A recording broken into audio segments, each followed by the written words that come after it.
Halo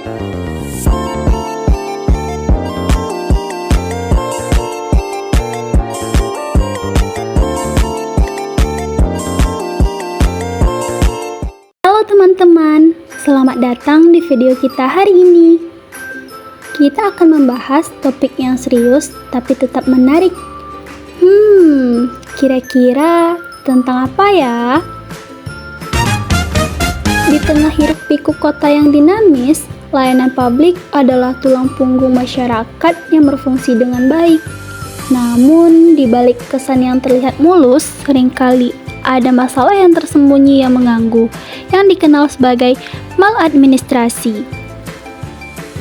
Maladministrasi atau kegagalan dalam menjalankan tugas administratif dengan benar bisa menjadi hambatan yang serius loh dalam memberikan pelayanan publik yang berkualitas. Ini bisa terjadi dalam berbagai bentuk, mulai dari penyalahgunaan wewenang hingga pemborosan sumber daya. Namun, dengan pemahaman yang baik tentang masalah ini, serta upaya bersama dari pemerintah dan masyarakat, kita dapat mengatasi tantangan ini. Pasti dari paparan tadi, teman-teman sudah memiliki gambaran tentang topik kita hari ini kan? Ya, benar sekali, yaitu tentang maladministrasi. Yuk, mari kita telusuri lebih dalam lagi tentang apa yang menyebabkan maladministrasi dalam pelayanan publik dan bagaimana kita mengatasinya untuk menciptakan masyarakat yang lebih efisien, transparan, dan berkeadilan. Pengertian maladministrasi secara sederhana dapat diartikan sebagai tindakan atau perilaku yang melanggar aturan, prosedur, atau etika yang berlaku dalam menjalankan tugas administratif atau pemerintahan. Maladministrasi terjadi ketika seorang pejabat atau pegawai tidak menjalankan tugasnya dengan baik atau menggunakan kekuasaannya untuk kepentingan pribadi, bukan untuk kepentingan umum. Pada dasarnya, maladministrasi merupakan bagian dari korupsi, kolusi, dan nepotisme. Akan tetapi, Ombudsman RI memiliki kriteria menjelaskan bentuk-bentuk maladministrasi. Maka dari itu, penting sekali bagi masyarakat untuk mengenali bentuk-bentuk maladministrasi, sehingga bisa memahami maladministrasi yang terjadi pada dirinya ketika mendapatkan pelayanan publik. Adapun bentuk-bentuk tindakan maladministrasi, yang pertama yaitu penundaan yang berlarut. Ciri-cirinya adalah pejabat publik enggan memberikan pelayanan dengan mengulur-ulur waktu penyelesaian administrasi atau masalah tanpa adanya suatu keterangan yang jelas. Padahal masyarakat sudah melengkapi semua persyaratan yang diperlukan. Sudah semestinya kewajiban petugas pelayan publik memberikan pelayanan yang terbaik kepada masyarakat. Yang kedua, penyalahgunaan wewenang. Ciri-cirinya, pelaksana layanan dengan sewenang-wenang melanggar peraturan dalam memberikan layanan yang terhubung pada kepentingan pribadi atau kelompok lainnya dalam penyelenggaraan pelayanan publik. Yang ketiga, penyimpangan prosedur.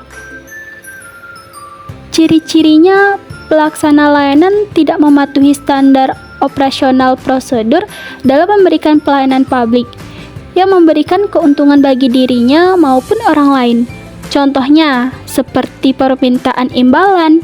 Ciri-cirinya, petugas meminta uang atau barang kepada masyarakat agar mendapatkan pelayanan yang baik, atau petugas menjalin kesepakatan dengan masyarakat apabila mereka terdata dalam suatu program pemerintah, mereka berhak menerima sebuah bonus.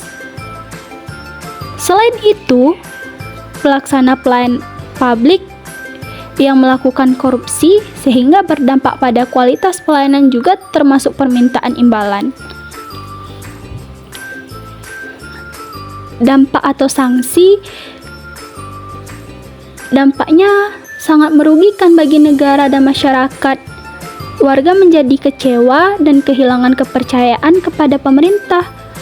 Untuk mengatasi hal ini, sanksi tegas haruslah diterapkan terhadap pelaku maladministrasi, seperti pemberian peringatan, pemecatan, bahkan tuntutan hukum, tergantung seberapa serius pelanggarannya. Bayangkan, misalnya seorang pejabat publik yang menggunakan uang negara untuk liburan mewah. Itu adalah contoh jelas dari penyalahgunaan wewenang dan pemborosan sumber daya.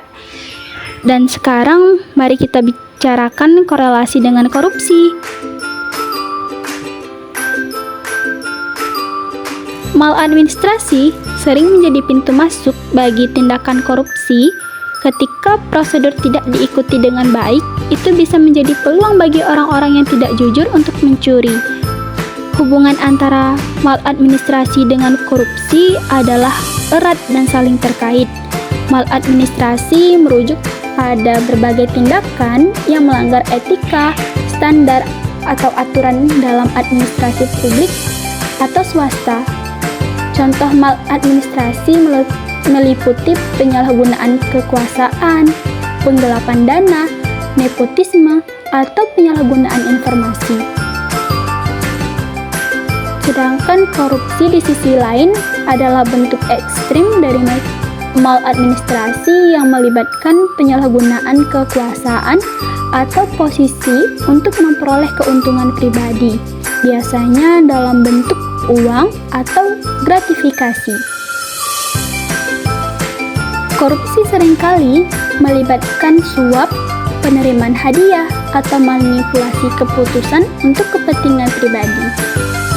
Kedua hal ini saling terkait karena dapat memicu: pertama, perilaku yang merusak integritas. Yang kedua, peluang untuk penyalahgunaan kekuasaan. Yang ketiga, tingkat keparahan pelanggaran yang dapat menyebabkan terganggunya pembangunan. Jadi, bagaimana sih caranya kita mengatasi maladministrasi dan korupsi? Nah, yang pertama, dengan memperkuat aturan dan pengawasan. Yang kedua, mendorong transparansi dan partisipasi publik. Ketiga, dan yang paling terpenting adalah melakukan sanksi yang tegas bagi pelanggaran. Kita semua memiliki peran dalam memastikan integritas pemerintahan yang kuat. Ingat, pemerintahan yang bersih adalah kunci untuk kemajuan bangsa dan negara. Yuk, mari bersama-sama memerangi maladministrasi dan korupsi demi menciptakan masa depan yang lebih baik bagi negara kita. Teman-teman, terima kasih telah menonton video ini. Tetap stay tune ya di channel YouTube kami. Jangan lupa follow dan subscribe agar tidak ketinggalan untuk video berikutnya. Sampai jumpa.